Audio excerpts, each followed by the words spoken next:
الفاتحة إلى حضرة النبي سيدنا محمد صلى الله عليه وسلم وآله وأصحابه وأزواجه وذرياته وجميع النبيين والصديقين والشهداء والصالحين وجميع أولياء الله في غامر علم الله ومشايخنا ومعلمينا ووالدينا ووالديكم ووالد الحاضرين خاصة وأمواتنا وأمواتكم وأموات المسلمين عامة ومن لا ذاكر ولا ذاكر له من أموات المسلمين والمسلمات المؤمنين والمؤمنات ومن عمر هذا المسجد وصلى وتقى وتصدق على هذا المسجد سابقا ولاحقا جميع المسلمين والمسلمات تغشاهم بالرحمة المغفرة مع كمال لطف العافية وإلى حضرة النبي سيدنا محمد صلى الله عليه وسلم الفاتحة. بسم الله الرحمن الرحيم الحمد لله رب العالمين الرحمن الرحيم مالك يوم الدين إياك نعبد وإياك نستعين اهدنا الصراط المستقيم صراط الذين أنعمت عليهم غير المغضوب عليهم ولا الضالين. بسم الله الرحمن الرحيم.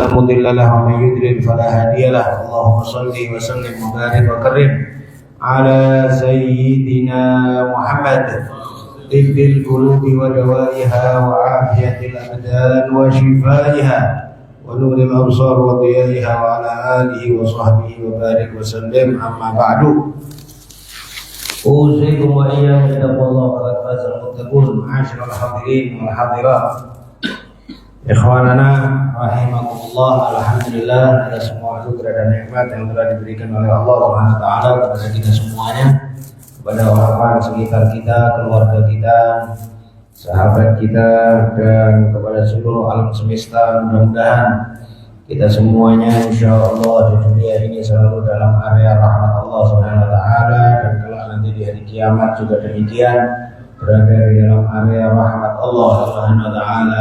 Amin ya rabbal alamin. Salawat dan salam yang agung mudah-mudahan selalu dihaturkan kepada baginda Nabi Muhammad sallallahu alaihi wasallam, keluarga, sahabat, dan semua pengikutnya ila yaumil qiyamah. Hadirin hadirat rahimakumullah, alhamdulillah bisa berjumpa kembali di dalam majelis pada maghrib di hari Rabu malam Kamis ini di masjid ini. Mudah-mudahan insyaallah selalu ditambahkan ilmu yang barokah, manfaat untuk kita semuanya. Amin ya rabbal alamin. La ilaha illallah. Akhir pembahasan kita pada waktu lalu adalah kita membahas akan yang disampaikan Nabi akan kejadian-kejadian di akhir zaman tentang munculnya Dajjal, sifat-sifat Dajjal, dan kita bahas tersebut karena Al-Imam Al-Ghazali dalam kitab Bidayatul Hidayah menyebut Nabi mengkhawatirkan kepada kita, atas diri kita ada orang lain yang lebih dikhawatirkan Nabi daripada Dajjal, yaitu ulama su. Ulama su karena pada dasarnya sama saja sama Dajjal. Tujuan utama Dajjal adalah menyesatkan. Nah, ulama su ini lebih menyesatkan karena perbuatannya mengarah kepada keberanian maksiat kepada Allah Subhanahu wa taala, meskipun ucapannya manis, meskipun ucapannya bagus, meskipun ucapannya bersifat dakwah, tapi perbuatannya jauh dari kata dakwah, bisa jadi menjadikan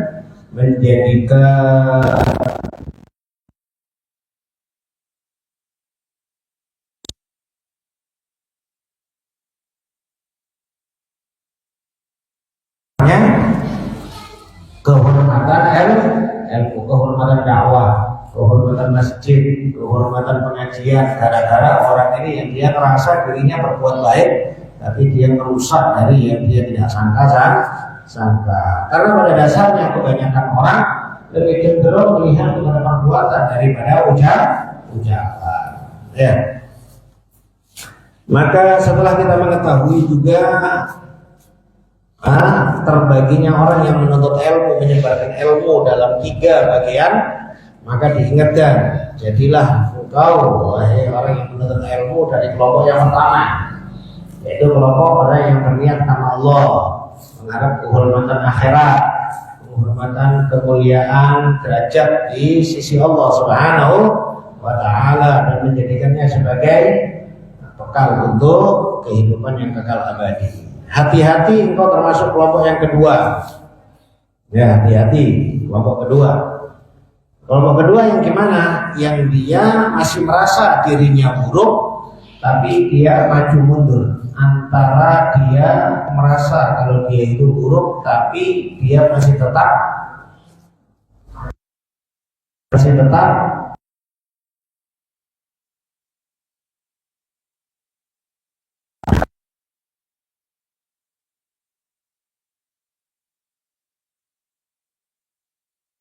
didahului atau dipertegas oleh ajal sebelum dia tahu. Ya, maka orang yang mengetahui keburukan dirinya maka cepat-cepatlah taubat. Cepat-cepatlah, jangan kemudian nengok orang, jangan kemudian aku masih baik, aku masih nggak ada gitu ya. Khususnya sekarang waktunya yang sangat tepat, yaitu di bulan Rajab. Yang bulan Rajab adalah bulan yang agung yang disunahkan kita memperbanyak istighfar kepada Allah Subhanahu wa Ta'ala. Dan di antara zikir yang paling dicinta oleh Allah adalah istighfar. Karena istighfar itu adalah pengakuan seorang hamba akan kesalahannya, pengakuan seorang hamba akan kekurangannya. Itu menjadi salah satu zikir yang paling dicinta oleh Allah Subhanahu wa Ta'ala. Pernah kita sampaikan dalam surat Nuh, "Faqul tastaghfiru rabbakum innahu kana ghaffara yursilis samaa'a 'alaikum midrara wa yumdidukum bi amwalin wa banin wa yaj'al lakum jannatin wa yaj'al lakum anhara." Itu menunjukkan bahwa istighfar itu bukan hanya sekedar urusan kepada pribadi, sampai memperbaiki cuaca, memperbaiki Allah berfirman, istighfarlah kalian kepada aku kirim hujan dengan keras pada kalian. Berarti kemanfaatannya bukan hanya kepada pribadi. Orang memperbanyak istighfar itu kemanfaatannya kepada banyak orang. Ya, maka jangan dianggap istighfar itu hanya kemudian kembali kepada pribadi. Padahal mestinya orang yang selalu beristighfar ditambah oleh Allah Subhanahu wa Ta'ala kemudahan-kemudahan. Dalam hadis Nabi, "Man lazimal istighfar ja'alallahu lahu min kulli hammin faraja wa min kulli dhiqin makhraja wa yarzuqhu min haitsu la yahtasib." Barang siapa yang menetapi istighfar, memperbanyak istighfar, menetapi astagfirullah, sering-sering astagfirullah, Rabbul dan lain sebagainya, menetapi.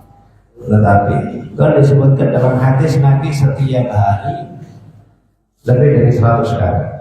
Wa fi riwayatin, dalam sebuah riwayat setiap majlis 80 kali. Setiap majlis. Padahal Nabi orang yang suci, maksum, gak ada dosa. Ya, maka dipahami istighfar bukan hanya sekedar dari dosa. Ya, pastinya kita berpikir juga banyak dosa begitu kan yang kita perbuat. Jangan pula kemudian kita berpikir aku dosa apa ya. Nah, kita ngomong aku dosa apa itu menunjukkan akan mohon maaf kejahilan kita tidak tahu akan dosa kita sendiri. Ya, padahal pastinya ya banyak hal. Apakah sholat kita sungguh-sungguh, apakah ya, belum lagi urusan batin, urusan hati, perasaan sama orang, sama tetangga, sama sepupu, sama dan lain sebagainya. Berapa besar sebetulnya banyak hak-hak yang belum kita tunaikan kepada orang-orang sekitar kita. Ya. Wa iyyaka tsumma iyyaka, boleh hati-hati engkau jangan sampai antakuna minal fariqi tsalits, dari kelompok yang ketiga. Siapa kelompok ketiga? Yaitu orang yang dia dengan ilmunya mencari remah-remah duniawi, kemuliaan sesaat, ya, kemewahan materi, tapi dia ngerasa dia orang hebat, dia ngerasa aku wali, dia ngerasa aku orang soleh, dia ngerasa hati-hati. Maka engkau akan hancur dengan kehancuran yang tidak bisa diharapkan lagi kebahagiaanmu dan tidak bisa ditunggu lagi baikmu. Fa'ingkulta, kalau ditanyakan, fama bidayatul hidayah liujarriba nafsi biha. Kalau hanya ditanyakan, apa sih bidayatul hidayah? awal dari hidayah itu apa? Sebagaimana Tuan Syekh Al-Imam Al-Ghazali nyebutkan di awal di mukaddimah, hidayah itu ada permulaannya. Hidayah itu ada permulaannya. Aku kepingin untuk menguji diriku.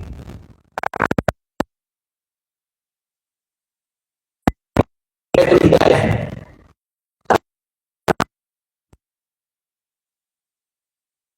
Mengamalkan, maka silahkan untuk melanjutkan kepada kedalaman ilmu.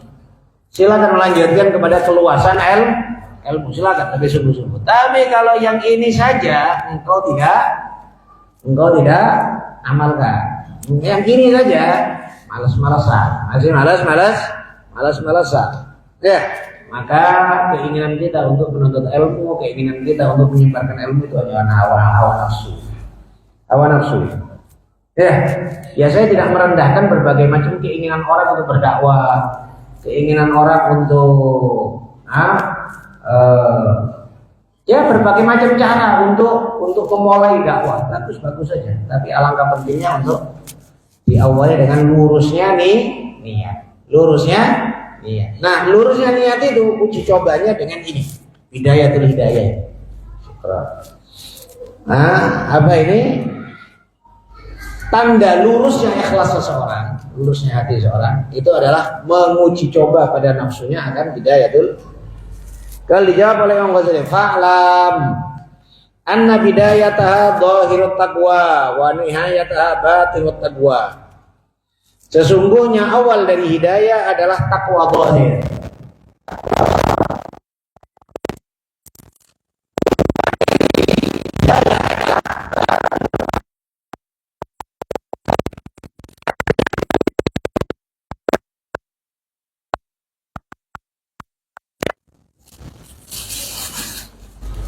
Kembali kepada takwa. Apa itu takwa? Banyak sekali definisi ulama tentang takwa. Banyak sekali definisi ulama tentang takwa. Pada dasarnya takwa itu asal muasalnya adalah sesuatu yang dibuat untuk menjaga diri. Ya, takwa adalah sesuatu untuk menjaga diri dari panas, payung. Cara bahasanya takwa. Ya, menjaga diri dari pedang, tameng, sebutan takwa. Ya, menjaga diri dari air, hujan, jaket, mantel, sebutan takwa. Pokoknya segala hal yang untuk menjaga diri itu namanya takwa. Itu dalam arti bahasa. Adapun arti-arti yang dimaksud dengan takwa, ucapan para ulama sangat banyak sekali. Kita bisa menyebut ratusan ulama yang menyebut masing-masing takwa itu gini. Besar kemungkinan setiap ulama menyebutkan itu dengan kadar pengetahuan beliau, dengan kadar kekuatan hatinya mengarah mana. Dan pastinya kan ini beda-beda, Pak. Ya, ada orang yang berkata takwa itu adalah engkau katanya Imam Ahmad bin Hanbal, takwa itu adalah engkau menjauhi keinginan hawa nafsu. Berarti Imam Ahmad bin Hanbal lebih mengarahnya pandangan kepada yang terberat itu adalah hawa nafsu. Ya. Ada juga yang mengatakan bahwa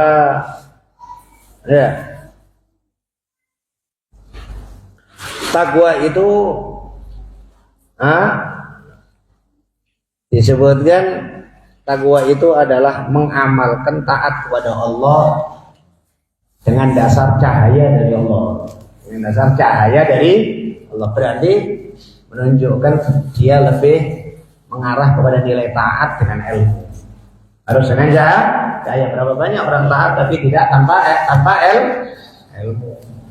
Asal berbuat, dia ngerasa dirinya ada hebat, ngerasa dirinya ada ahli ibadah, padahal ibadahnya nggak salah, gitu ya. Dan ibadahnya nggak belajar, nggak belajarnya saja sudah sombong, nggak belajarnya saja sudah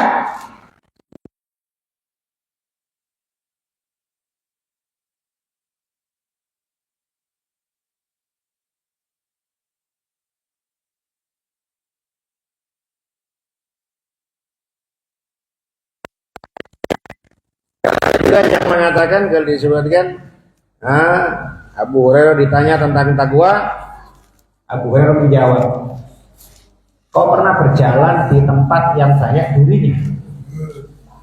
Iya Tuhan. Gimana jalan di atas duri? Ya hati-hati, hati ya, jangan sampai kena duri. Maka demikianlah takwa. Kalau dalam sikap semuanya lebih ekstra hati ya. Maka ini Imam Abu Hurairah lebih berpandangan kepada bentuk kehati-hatian dalam berbuat. Dan semisal-semisalnya banyak sekali. Tapi garis besarnya adalah yang sering kita dengar ya, dan yang sering disebut oleh para ulama definisi takwa adalah ibaratun, ungkapan anim titsali awamirillah wajtinabi nawahi, melaksanakan perintah Allah dan menjauhi larangan Allah. Laksanakan perintah Allah dan menjauhi larangan Allah. Ya, ada juga yang istilahnya dengan bahasa lain mengatakan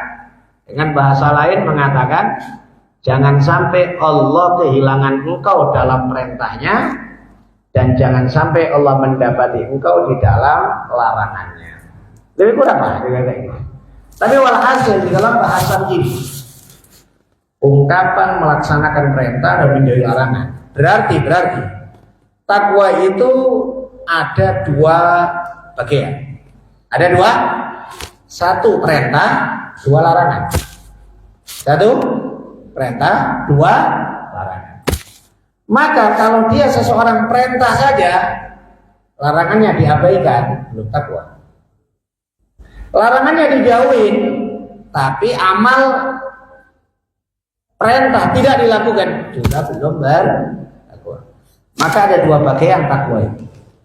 Satu perintah, dua larangan. Ya, maka katanya Imam Ghazali, akan aku beri isyarat atau petunjuk akan dua bagian, perintah dengan larangan. Dan nanti akan aku bahas yang ketiga. Aku bahas yang ketiga, bagian ketiga supaya kitab ini lebih sempurna dan juga lebih mencukupi dari istilahnya banyak kitab. Seseorang yang sungguh-sungguh mempelajari ini kitab, dia akan tahu hakikatnya takwa. Nah, supaya dipahami terlebih dahulu, ada bagian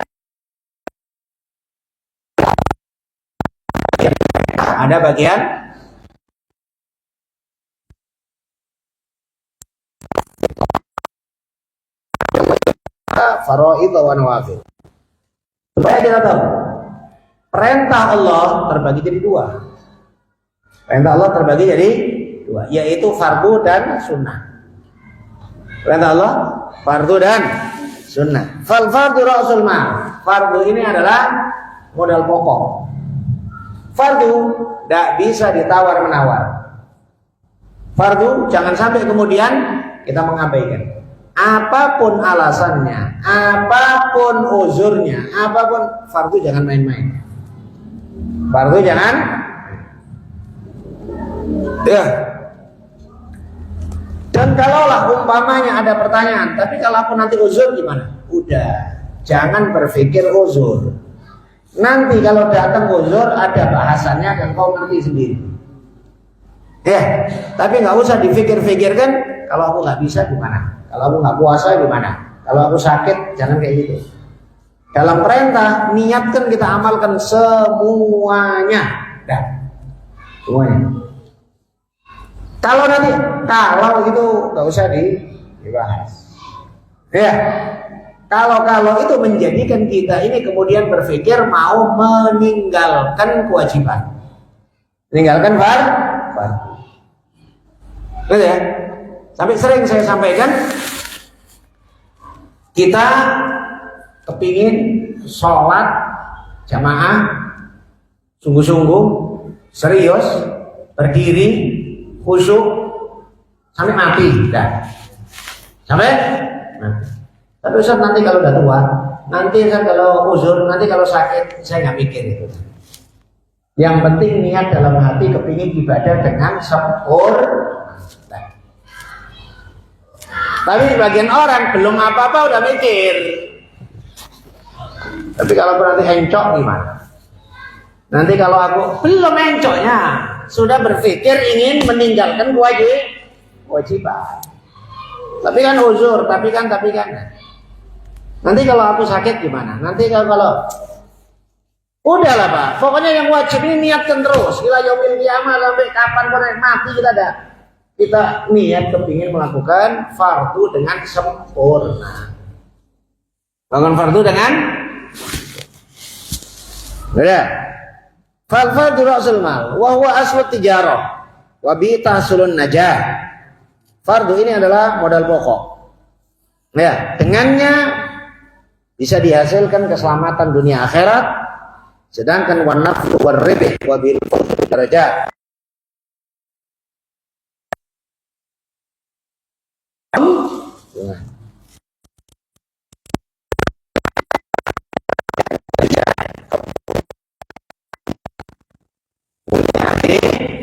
Berbekal dirinya dengan yang sunnah-sunnah. Kewajiban semuanya sama Pak. Semuanya antara orang alim sama orang awam, antara orang soleh sama orang penjahat, antara siapapun sama. Wajib sholat 5 waktu, wajib sholat Jumat, wajib Ramadan, puasa, wajib zakat, wajib, semuanya sama, gak ada bedanya. Yang membedakan sunnah.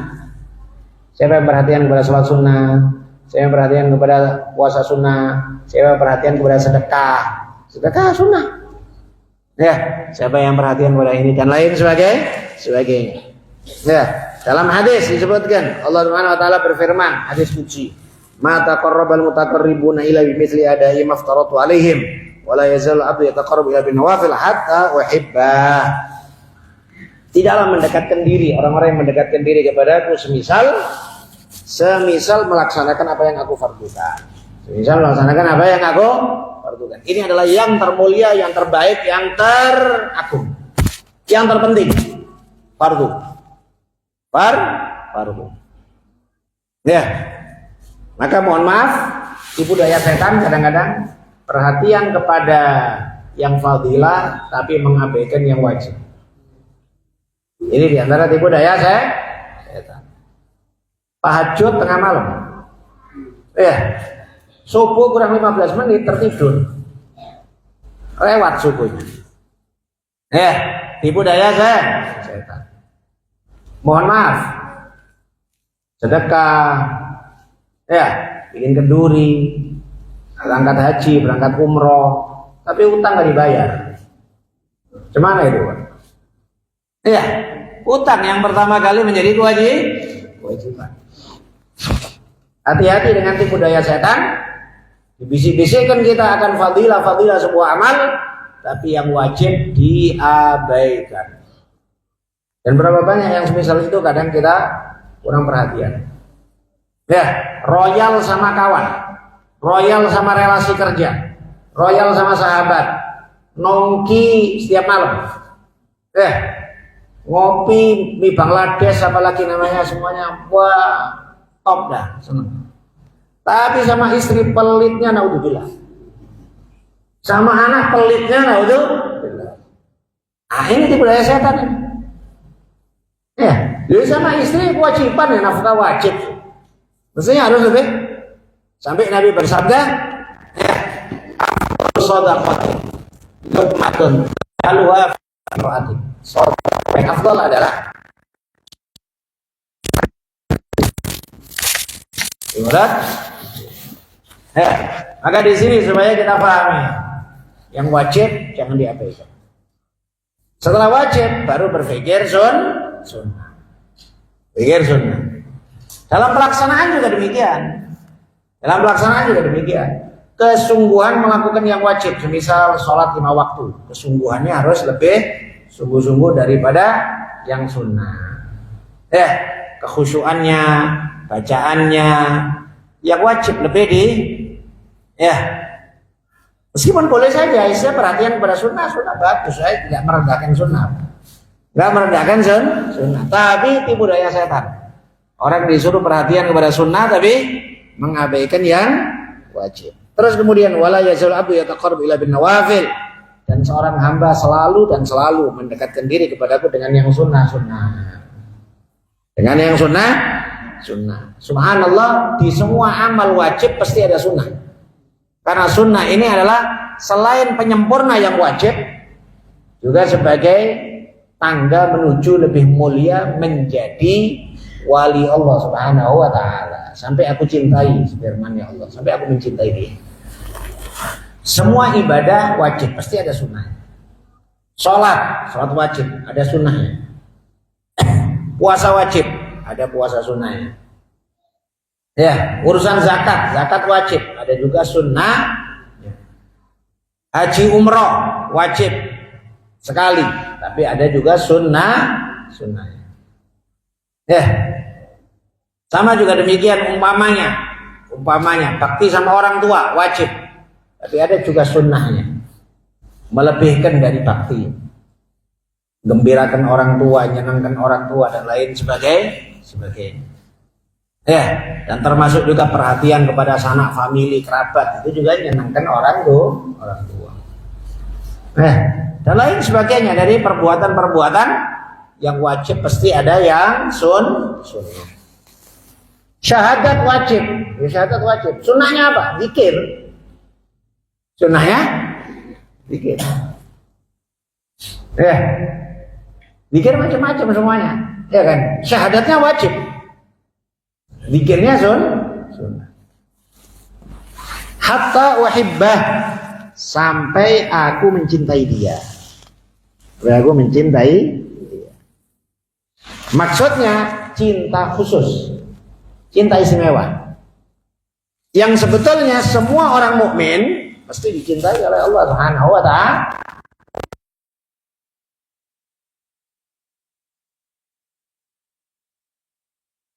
Orang yang beriman, Allah mengeluarkan mereka dari kegelapan menuju cahaya. Ya, semua orang mukmin dicintai oleh Allah. Tapi pastinya ada cinta yang lebih khusus. Nah, sekarang kita berpikir kayak gini, Pak. Kita kepingin dicintai oleh orang hebat. Orang hebat itu mencintai semua orang, tapi ada orang-orang tertentu yang lebih dicintai. Pastinya. Ambil contoh ringan umpamanya, gubernur, presiden, menteri, pastinya mencintai semua warganya. Ya, mudah-mudahan. Ya kan ya, mencintai semua warganya. Ya, tapi ada orang-orang tertentu yang lebih dicintai dengan pandangan khususnya. Pandangan khususnya, ya, diperhatikan. Wah, iya sebetulnya ya pastinya dia mencintai semua warganya sehingga membuat kebijakan-kebijakan yang menguntungkan rakyat. Ya, peraturan-peraturan yang tidak membebankan rakyat. Ya, apa yang kira-kira menguntungkan kepada warga dan lain sebagainya. Itu pastinya difikirkan. Tapi ada yang khusus. Nah, kita fikirkan. Allah Subhanahu wa ta'ala sudah mencintai semua hamba-hambanya. Semua hambanya dicintai oleh Allah. Rizki semuanya dikasih. Tidak ada yang dilupakan oleh Allah Subhanahu wa ta'ala. Tapi ada orang-orang tertentu yang dicintai oleh Allah Subhanahu wa ta'ala. Sampai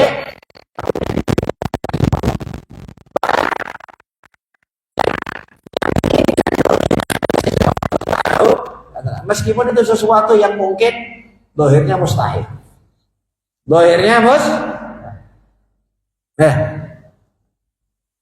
Para anbiya menyembuhkan orang yang buta. Orang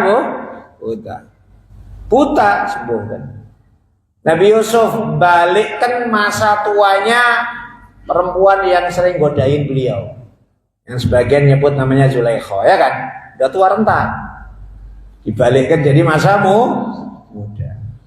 Cuman itu balik masa muda lagi, udah tua balik masa muda. Suatu yang mustahil, ya kan? Dan lain sebagainya dari berbagai macam mukjizat. Demikian juga karomat para aulia salihin. Mulia yang diberikan oleh Allah, cinta khusus. Maka juga termasuk juga afat penyakit orang akhir zaman, tidak mengakui wali, tidak mengakui orang yang dicinta oleh Allah Subhanahu wa ta'ala, tidak mengakui Allah sama aja semuanya. Itu ya, Terlepas mungkin tidak semuanya orang kemudian dianggap enak-enakan asal ngomong sedikit keanehan wali, sedikit aneh wali, sedikit ya nampak ganteng dikit wali, nampak sedikit wali ya. Enggak semudah itu, Pak. Ya, apalagi orang akhir zaman. Orang akhir zaman enak saja kemudian ngasih label-label orang. Ini juga termasuk ya menjadikan orang itu akhirnya benci kepada Ahlussunnah wal Jamaah. Kadang-kadang wali-wali itu ada lah, tapi kekurangan kita adalah kita terlalu gampang nyetempel orang wali. Sehingga orang lain akhirnya apalagi ini wali. Gini akhirnya orang nggak senang gara-gara faktor kita sendiri yang menjadikan. Maka oleh sebab itu jangan kita jadi munafir. Munafir itu jadikan orang lari. Ya, dekatkan orang, senangkan orang. Hati-hati dalam bicara. Ya, kita menghadapi orang itu yang sekiranya pastinya adalah oleh sebab itu dahulu sering saya sampaikan. Guru-guru kita itu sering berpesan kalau berdakwah itu berdakwahlah dengan lisan syariat. Dengan maksudnya lisan syariat, jangan sok-sokan kau punya toriko, jangan sok-sokan kau punya syekh-syekh wali, kemudian kau nyebut-nyebutkan yang enggak. Enggak semua orang bisa terima. Tapi bicaralah hadis Nabi, bicaralah ucapan sahabat, bicaralah hukum fikih. Itulah yang manfaat sama orang. Itu manfaat sama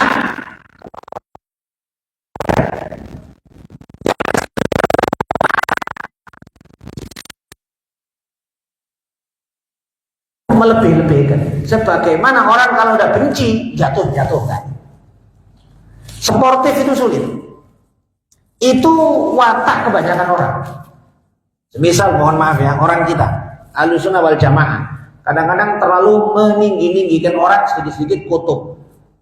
Sedikit-sedikit kutub. Ini kutub, ini kutub, ini. Enak aja ngomong kutub. Kutub itu pimpinan wali seluruh dunia. Asal aja gara-gara punya maulid yang ngajar 1000 udah kutub. Ya, gara-gara di panggung kemudian dikagumin oleh 2000 orang udah kutub. Apanya kutub? Maka hati-hati. Orang kayak gini akhirnya orang membenci ya kan? Nah sama juga sebetulnya, hampir sama. Kalau orang kita kadang sedikit-sedikit wali, sedikit-sedikit kutub. Orang Wahabrot juga gitu, lebih kurang juga. Mereka nyebut sedikit-sedikit mujaddid. Sedikit-sedikit mujaddid, sedikit-sedikit Syekhul Islam. Ya sama saja, lebih kurang gitu ya. Tapi walhasil ini tadi, supaya kita sportif. Tidak jarang orang itu nggak bisa sportif, kebanyakan orangnya. Kalau senang sama orang dipuji-pujinya setinggi-tingginya melebihi kadarnya. Kalau benci, jangan auzubillah min dzalik sampai.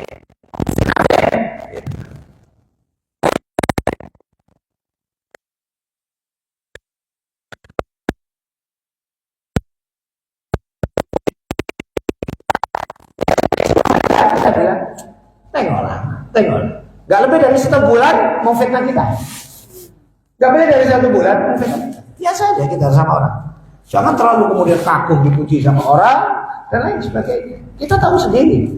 Diri kita ini tahu sendiri. Maka berkata Habib Abdullah bin Al-Haddad, termasuk kebodohan orang yang mempercayai praduga orang lain dengan meninggalkan keyakinan dirinya sendiri.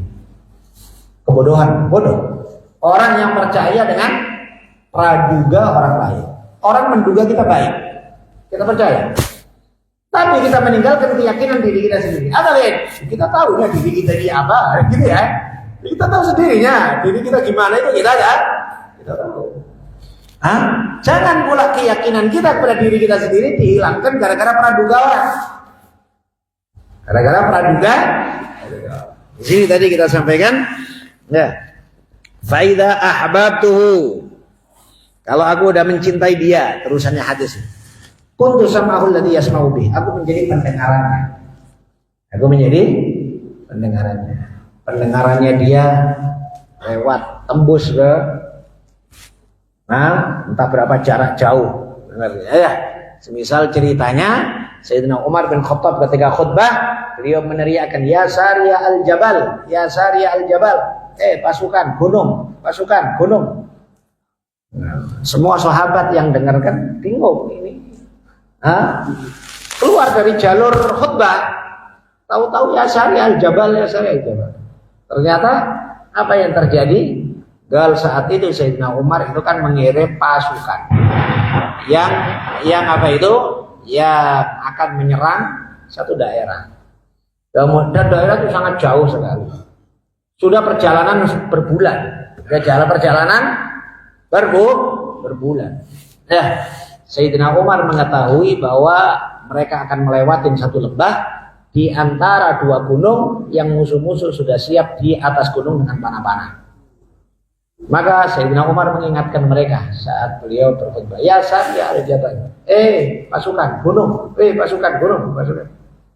Akhirnya pasukan tersebut kemudian menaiki gunung dari dua sisi. Akhirnya dimenangkan oleh para sahabat.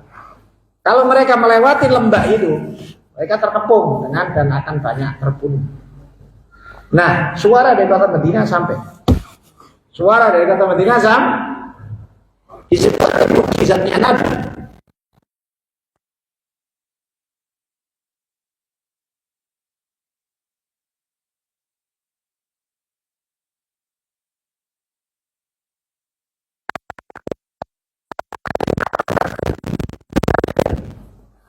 Dari antara mukjizatnya.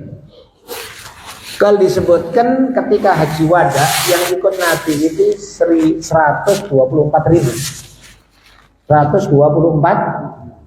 sahabat. Bisa Anda bayangkan kira-kira kumpul 124.000 itu seberapa banyak orang kira-kira? Umpamanya pernah kita buat maulid di Gor Astaka, hadir lebih kurang 15.000. Son mati, kacau Pak. Baru 15.000. Nggak terdengar sama sekali, orang ngobrol kayak apa dah. Ini 124.000. Yang jauh mendengar suara Nabi sebagaimana yang dekat dengar suara Nabi. Mukjizat Nabi.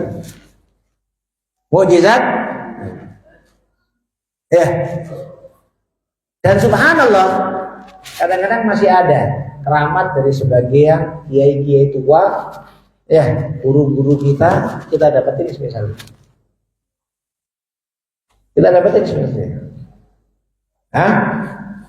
Ngaji di depan beliau, pakai mic ini kiai, udah tua. Dengarnya remang-remang. Di luar masjid sama juga dengarnya remang-remang dikit. Pokoknya walhasil harus didengarkan serius, harus sungguh-sungguh. Sebagian kawan ngomong dengan kadar kesungguhan dan keikhlasan ngaji. Siapa yang ikhlas ngajinya dengar, yang tidak ikhlas ngajinya nggak dengar meskipun dekat. Walhasil ini tidak mungkin dijelaskan dengan teori. Nggak percaya orang yang tidak mengalaminya sendiri, sulit percaya. Tapi itu ada. Gimana Allah Subhanahu wa taala mencintai hamba-hambanya sehingga kalau udah dicintai sama Allah, aku menjadi pendengarannya yang dengannya dia mendengar. Wa basarahu alladhi yubsiru bih, dan pandangannya, matanya yang dia memandang dengannya. Para aulia sholihin memandang bisa jadi bukan sekedar pandangan jauh di masa itu, bisa jadi lebih dari masa itu. Gak sedikit Pak ucapannya kiai-kiai tua dulu, para habaib tua dulu, ngomongnya udah 15 tahun baru sekarang terjadi. Ngomongnya 15 tahun yang lalu, 20 tahun yang lalu.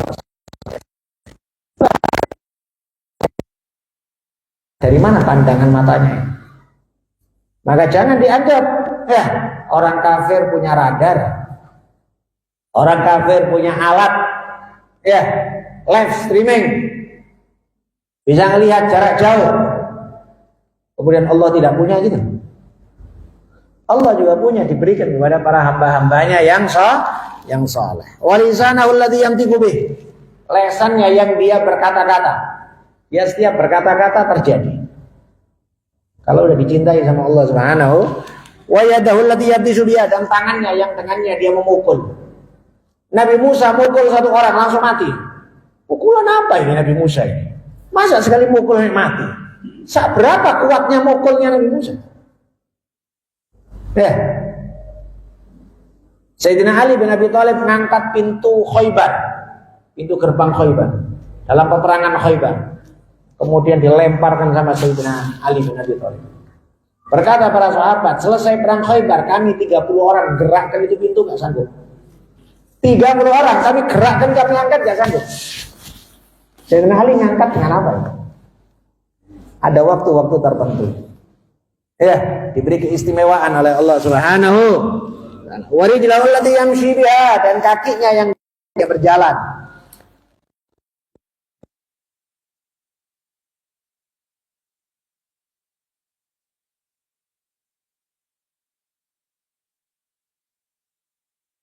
Sulit untuk dibuat. Itu cerita khurafat. Enggak sekali, 2 kali cerita kok yang kayak gini kok. Ratusan ribuan kejadian kok. Ya meskipun bukan kok kemudian dijadikan dongeng-dongeng di cerita-cerita di kedai kopi, bukan. Tapi nggak boleh, nggak percaya. Nggak percaya itu berarti Anda menafikan kudrat Allah. Nggak percaya itu berarti Anda membenci para aulia Allah. Yang para aulia itu adalah kekasih Allah. Yang membenci aulia, menyakiti aulia, itu menjadi tanda dimusuhin oleh Allah. Allah mengumumkan perang dengan dia. Maka disinilah sportif dalam masalah ini adalah 1, kita percaya. 2, jangan asal cerita kecuali kepada orang yang sekiranya hatinya baik. Jangan menjadikan orang tambah jauh dari agama. Kenapa? Karena kita tidak boleh, Pak. Untuk munafir itu nggak boleh. Munafir itu menjadikan orang jauh dari agama, itu nggak boleh. Belajar, mudahkan orang belajar. Senangkan orang belajar. Kadang-kadang kita orang lucu, ada orang kok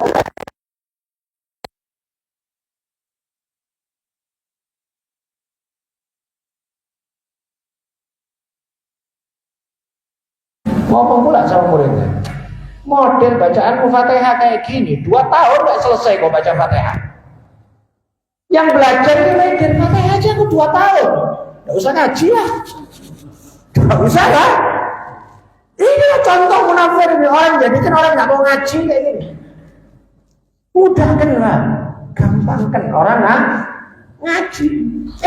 Saya tidak merendahkan sanadmu, tidak. Saya nggak merendahkan kau punya guru kiroat atau guru ini segala macam kiroatu sab'ah. Tapi kau ngajarin anak-anak Fatihah, jangan pula ngomong kalau modelmu Fatihah kayak gini nggak bisa diatur, 2 tahun nggak bisa selesai kau Fatihah. Dibilang 2 tahun Fatihah aja, Pak. Cemana sampai Quran? Nggak ngaji lah sekalian, ya kan? Jangan jadi munafik. Gampangkan masalah, gampang. Insya Allah semuanya bisa. Nafalkan Quran, semuanya bisa. Dimudahkan. Sehingga orang senang. Wallahu a'lam bishawab. Al-Fatihah. Iyyaka na'budu wa iyyaka nasta'in. Shiratal mustaqim. Shiratal ladzina an'amta 'alaihim ghairil maghdubi 'alaihim waladdallin. Bismillahirrahmanirrahim. Alhamdulillahirabbil alamin. Arrahmanirrahim.